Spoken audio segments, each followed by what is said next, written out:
vous souhaite la bienvenue dans cette autre séance ultime de notre séminaire général de l'âme. Aujourd'hui, nous allons accueillir une ancienne doctorante de l'âme et qui est docteur aujourd'hui et qui est postdoc à l'Université de Lille, Ana Carla Rocha de Oliveira, qui va en fait nous parler de son ouvrage. Qui est le résultat en fait de ses travaux de thèse. Il s'agit de l'évangélisme pentecôtiste en fait au Brésil et précisément dans la zone de Recife. Elle étudie en fait dans son ouvrage les lieux, les modes d'évangélisation et les adhésions religieuses. Lorsqu'on sait en fait qu'aujourd'hui, que ce soit en Europe, c'est-à-dire dans ce qu'on va appeler un peu des continents un peu traditionnels, ou que ce soit en Amérique ou en Afrique aujourd'hui, je pense à comme qui est là au Nigeria, c'est des questions en fait qui sont centrales en fait sur ce qu'on appelle les renouveaux charismatiques. Donc je pense que la séance d'aujourd'hui, elle intéressera assez beaucoup de personnes. Donc, je vous souhaite déjà à tous de bonnes agapes scientifiques, tout en disant que dans la discussion, on aura deux personnes. Nous avions en fait Soraya Lani qui est là, qui est maîtresse de conférence à l'Université de Bordeaux-Montaigne. Elle sera discutante. Nous avions en ligne en fait depuis le Brésil notre ami qui a récemment été ici au premier semestre avec nous, Walbert, qui est professeur des universités à la faculté de droit de Recife. Donc, en termes de présentation sur le format, on aura, pour des raisons de contrainte, parce que Anna Carolina devrait être là, mais elle a eu des contraintes extrêmement professionnelles, ce qui fait en sorte qu'elle est obligée d'intervenir dans le Zoom. Donc, on peut commencer déjà, Anna, Carla, par la présentation. Merci. Je voudrais tout d'abord m'excuser d'intervenir à distance parce qu'effectivement, comme moi j'ai bien présenté, c'était pas du tout ce qui était convenu au départ. Mais finalement, j'ai eu des contraintes majeures au niveau de mon travail, de l'actuel projet de recherche dans lequel je travaille actuellement. Et donc, du coup, ça m'a empêché d'être à Bordeaux avec vous. Donc, je vous adresse toutes mes excuses pour ce désagrément. Mais finalement, à défaut d'annuler le séminaire, j'ai pu être là au moins à distance. Donc voilà, c'est toute la magie de cet outil-là. Donc du coup, je voudrais remercier aussi Vincent et Roger de m'avoir accordé cette occasion d'intervenir dans le séminaire général de l'âme. Je voudrais remercier aussi le laboratoire pour le soutien qu'il m'a accordé à la publication de cet ouvrage, qui effectivement est issu de ma thèse de doctorat. Alors, c'est pas toujours facile de publier, hein, encore moins quand il s'agit d'un manuscrit de thèse. Donc, en conséquence, je fais part de toute ma reconnaissance et à l'appui au soutien du LAM dans cette publication qui a été vraiment un pas très positif dans la suite de ma thèse. Et donc, du coup, ici, je vais essayer d'être très brève pour laisser vraiment plus de place à Soraya, à Valbert et aux échanges qui seront sans doute beaucoup plus intéressants. Donc voilà, juste pour poser quelques grandes lignes en fait de cette proposition-là. Donc l'évangélisme pentecôtiste au Brésil a été publié aux éditions Mimesis, qui est un éditeur italien, en mai de l'année dernière, donc en mai 2023, bientôt un an. Ayant soutenu une thèse en anthropologie sociale, ce travail-là, il s'agit surtout d'un travail ethnographique approfondi qui s'appuie sur une étude de trois églises évangéliques, l'Assemblée de Dieu, l'Église universelle du Royaume de Dieu et l'Église internationale de la grâce de Dieu, qui sont, on va dire, trois églises qui sont très importantes en termes de nombre hein, d'adhésions religieuses au Brésil et en termes d'institutions, de visibilité et d'effectifs, de déploiement dans l'espace, sur le territoire,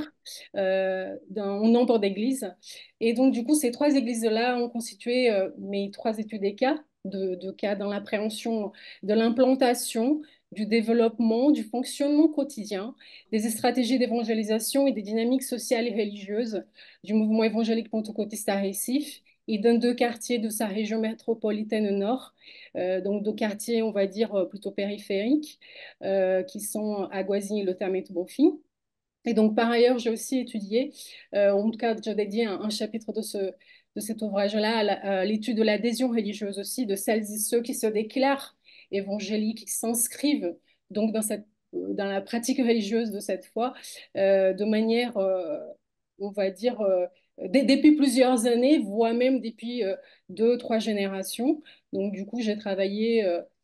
avec des personnes, j'ai interrogé des personnes qui se déclarent évangéliques depuis euh, vraiment de nombreuses années. Et qui ont une pratique de ce fait dans cette foi religieuse assez stable. Donc, pour cette étude, sous le plan de la méthode, j'ai réalisé des observations participantes, des entretiens semi-directifs, des échanges formels et informels, des observations lors des temps forts, c'est-à-dire quelques événements qui ont été organisés par ces églises, comme des rassemblements, des sortes de caravanes de la foi, etc. Et je me suis appuyée aussi sur l'analyse de tous les matériaux divers provenant de ces églises, comme des journaux, des revues, des livres, mais aussi sur des contenus audiovisuels, notamment des programmes radiophoniques ou télévisés. J'ai mobilisé un échantillon à peu près de 40 personnes qui ont été interrogées en fait dans le cadre de ce travail. J'ai là aussi travaillé sur des études de cas. Une trentaine de ces 40 personnes ont constitué mes études de cas, de personnes du coup adhérentes aux églises depuis de nombreuses années. Donc cet échantillon-là, il est constitué d'hommes et de femmes, des personnes jeunes, adultes, personnes âgées, avec une tranche d'âge qui se situe entre 16 et 79 ans à peu près. Euh, alors, dans cette étude, j'ai mobilisé une littérature appartenant à différents champs des SHS, notamment des travaux qui ont été publiés sur ce mouvement évangélique en anthropologie, en sociologie, en histoire, en géographie, en sciences politiques, étant donné que ce sujet-là a été très traité par différentes disciplines. Il a été très investi, donc la littérature, elle est assez dense, et notamment et donc, du coup, j'ai essayé de privilégier notamment des études incontournables sur ce mouvement au Brésil, donc c'est-à-dire des chercheurs à la fois de nationalité étrangère, mais aussi des chercheurs brésiliens qui ont étudié ce mouvement là-bas, et plus largement aussi dans d'autres zones géographiques comme en Afrique, dans les Amériques, en Europe ou en Asie. Donc, je n'ai pas cherché à répondre dans ce travail à une problématique spécifique, mais plutôt à une question de recherche plus globale qui consistait à interroger ce que représente ce mouvement sur le territoire, sur enfin, sa dynamique dans les différents espaces qu'il investit et aussi sur la vie quotidienne des individus. En fait, ma proposition était de plonger en milieu évangélique pentecôtiste urbain, puisqu'il s'agit d'une ville, hein, d'une capitale, Recife, et aussi de deux de ces quartiers périphériques, métropolitains. Donc, l'objectif, c'était de faire ressortir ces dynamiques qui découlent, en fait, hein, de ce mouvement sur le territoire. Et donc, dans ce travail, j'avais privilégié aussi des travaux s'appuyant sur l'analyse du territoire, notamment le rapport entre territoire et religion, sur les dynamiques socio-religieuses et socio-historiques de l'évangélisme pentecôtiste au Brésil, sur les structures des organisations des églises et aussi sur l'expérience de l'adhésion religieuse. Donc ces travaux-là, grosso modo, ils m'ont permis de fonder des hypothèses de travail pour créer des pistes de recherche susceptibles de venir éclairer l'appréhension des dynamiques qui recoupent ce mouvement au Brésil, notamment la notion de topographie religieuse, qui est quelque chose une piste sur laquelle j'essaie de travailler actuellement dans le cadre d'une intervention dans un colloque très prochainement et d'une publication dans la suite des travaux de thèse. Et donc, en procédant ainsi, mon objectif était de rendre compte en fait de cette réalité observée, vécue et partagée avec celles et ceux qui vivent ce mouvement de l'intérieur et dans une pratique régulière et quotidienne de la foi religieuse dans et à travers l'évangélisme pentecôtiste. En ce qui concerne l'adhésion religieuse, je me suis, donc du coup, comme expliqué, appuyée sur l'expérience et donc la singularité des études d'OCA avec les personnes avec qui j'ai travaillé, que j'ai accompagnées pendant ma période de terrain qui a duré environ 7 mois. Euh, Donc, j'ai essayé d'esquisser, hein, à travers l'analyse de leurs expériences, d'esquisser une sorte de typologie susceptible euh, de montrer comment devient-on évangélique, ou en tout cas une perspective qui essaie d'éclairer les motifs qui amènent une personne à franchir le pas vers ce mouvement religieux et à l'embrasser comme une voie spirituelle, religieuse et sociale, chargée de sens et de signification pour l'individu. Alors, qu'est-ce que cette étude-là peut éclairer, ou vient éclairer dans la dynamique actuelle? Comment est-ce qu'on peut actualiser un peu ce que j'ai pu aborder en termes de dynamique spatiale, territoriale et aussi de fonctionnement des églises dans le quotidien et de l'expérience religieuse? Donc, je peux dire ici très rapidement, après on va mettre ces éléments en discussion, bien sûr, qu'il est important de noter que ce mouvement évangélique, principalement dans son segment pentecôtiste, il est la branche religieuse qui a le plus progressé au Brésil et plus largement en Amérique latine. Et donc cette progression-là, elle a démarré dans les années 80 pour connaître une ascension assez importante dans les années 90 et en particulier dans les années 2000. Donc, il s'agit d'une croissance exponentielle qui a amené certains spécialistes brésiliens à envisager une projection pardon, de ce mouvement sur les 20-30 ans à venir, dans la mesure où il pourra dépasser le catholicisme et qu'il viendra ainsi menacer une hégémonie catholique vieille de plus de 500 ans, ce qui serait vraiment une, un vrai tournant religieux dans le pays, notamment parce que ce mouvement-là, il a investi le territoire brésilien au début du XXe siècle. Donc c'est vrai qu'un siècle après, s'il arrive à dépasser le catholicisme, ça va être un grand tournant religieux pour ce pays. Et donc cette possibilité-là, euh, elle se transforme quelque peu dans une réalité concrète au niveau local, voire régional, parce que, par exemple, la ville de Rio Branco, dans l'état du Acre, au Brésil aujourd'hui, elle compte avec un pourcentage d'évangéliques assez important, toutes dénominations confondues, aux alentours de 39,5% environ, contre 40% de catholiques. Donc, vous voyez, déjà au niveau de cette ville, les évangéliques sont assez nombreux et ils sont quasiment au coude à coude avec les catholiques et il y a une projection qu'ils le dépassent très prochainement. On ne va pas forcément là dans ce cadre-là. En tout cas, attendre 20-30 ans que cela puisse arriver, c'est déjà une réalité qui est là. Euh, donc, ce qu'on sait, c'est que ce sont les villes du nord, notamment, et du centre-ouest du Brésil,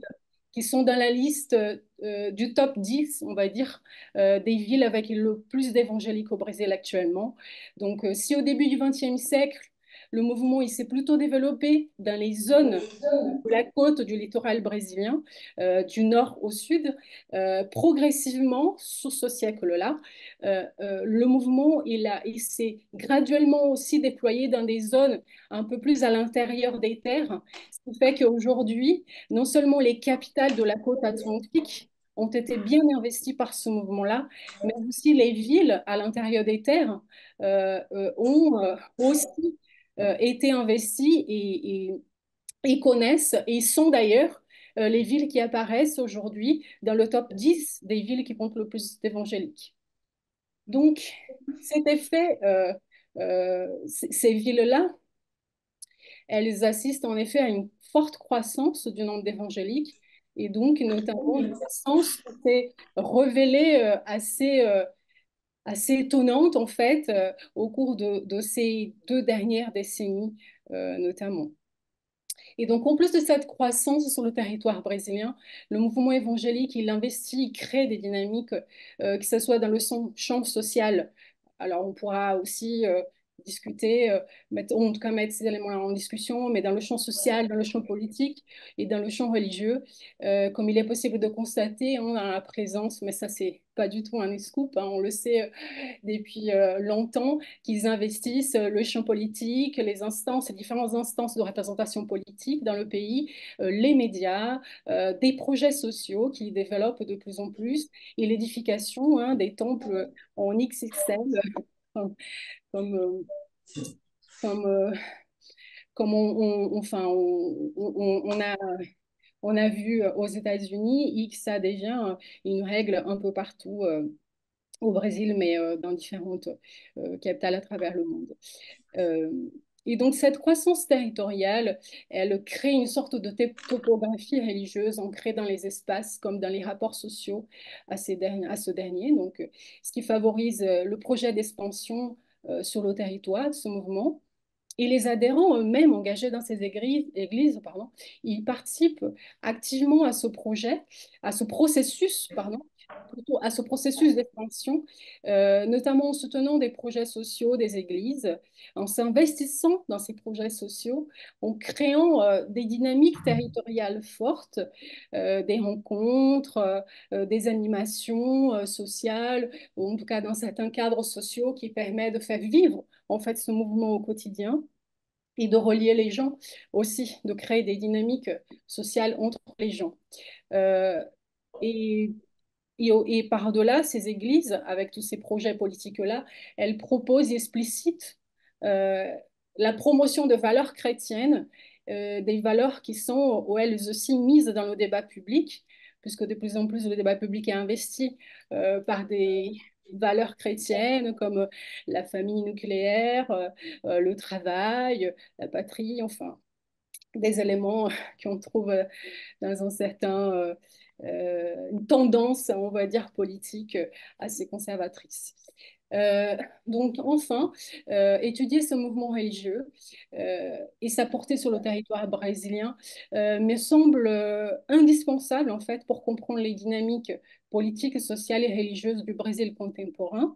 Cela dit, l'évangélisme pentecôtiste, il me semble une porte d'entrée privilégiée pour non seulement comprendre ces dynamiques-là, mais aussi la question de la réappropriation des espaces et aussi des tendances sur lesquelles le peuple brésilien entend de tendre, entend se diriger, euh, notamment en adhérant à ces valeurs chrétiennes et conservatrices dans les discours politiques qui s'en saisissent pour créer des projets de société où Jésus et Dieu sont au centre de ce projet de société au sein de la République fédérative du Brésil et au-dessus de tous les peuples, de tous les territoires, des espaces multiples et pluriels qui constituent le Brésil dans sa diversité et dans son historicité. Pardon. Et donc, du coup, l'emblème, hein, enfin, on va dire la phrase la plus emblématique qui met en relève, qui met en avant ces aspects-là, c'est la fameuse phrase de les slogans de la campagne Bolsonaro, qui est le Brésil au-dessus de tout et Dieu au-dessus de tous. Donc, voilà, quelques éléments que je pourrais mettre en discussion et présenter qui sont en lien avec ce que je propose en termes de lecture dans cet ouvrage. Donc, je vous remercie de votre attention.